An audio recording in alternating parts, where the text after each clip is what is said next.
So once you have the bait all rigged up, you have your swivel tied on, one of my favorite things to target in the summertime whenever that water gets into the 80s is offshore vegetation or offshore structure.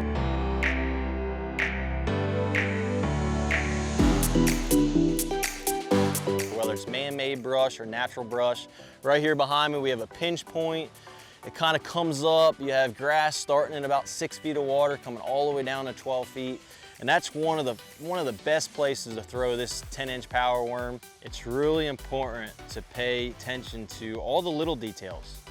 And the one thing that I've noticed in this little grass area right here is what I've seen that's called snot grass, is dead grass. And you'll even see that whenever you're fishing brush piles. A lot of times the brush will have a lot of algae build up around them. And what I found is that's not good. You want to find healthy brush, you want to find healthy grass, because the healthier stuff is going to have more oxygen, it's going to have more bait fish around it. And if there's more oxygen and more bait fish in the summertime, there's going to be more bass. So I'm going to get ahead, I'm going to take a few more casts here, and I'm going to move on pretty quickly, try to find something that I feel like is a little bit more healthy. All right, so here we're out in the middle of Lake Palmer. You can see based on the trails and waypoints, I've never been here before, just dumped in at this boat ramp right over here. And if you can see the lake and how it sets up, the first area I checked was a pinch point. It's actually an area that connects to another lake. The second area I'm gonna check is this point right here on Lake Palmer.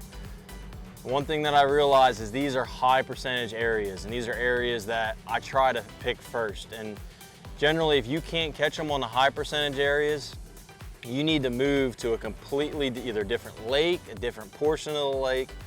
So that's what I like to do when I start. I'm gonna get ahead, I'm gonna graph over it. I got my 2D set up, I got my side imaging.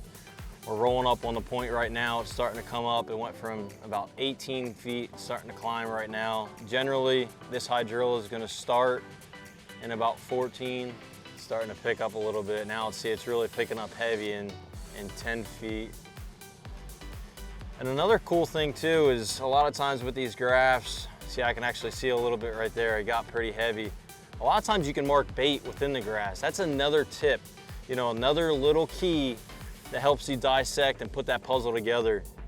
If you get all the variables together, if you have healthy vegetation, if you're graphing bait, if it's in a high percentage area, generally you're gonna have bass. So you always try to put all them keys together. You never wanna look for one or two. You always wanna have all them ingredients, and it seems like you have more success on an area. So yeah, it's actually breaking off pretty good on this side. Vegetation's coming out a little bit deeper over here. So I'm gonna get ahead, I'm gonna stop, I'm gonna make a few casts and see what this grass looks like here. Oh, there's a bite. There's a bite, we got one. Oh man, that's a good sign, guys. Oh, it's a decent one too. We got us one. Go ahead and ski him in.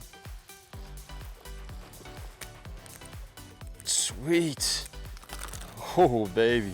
Nice look. I can tell that's a post spawner. He's out here in the summertime. He's got that 10-inch worm choked. You can see it inside of its mouth. Oh, he's hooked. He's hooked good. That's a solid one. Go ahead and let him go. All right, so right there you've seen, just caught that fish, and the worm is still intact. Never slid down on that hook shank. You can still pull on it real hard. It's still perfectly rigged up, and it's actually ready for me to fire out there again. There's my tip for you. For more tips like this, head over to majorleaguefishing.com. Appreciate you guys tuning in.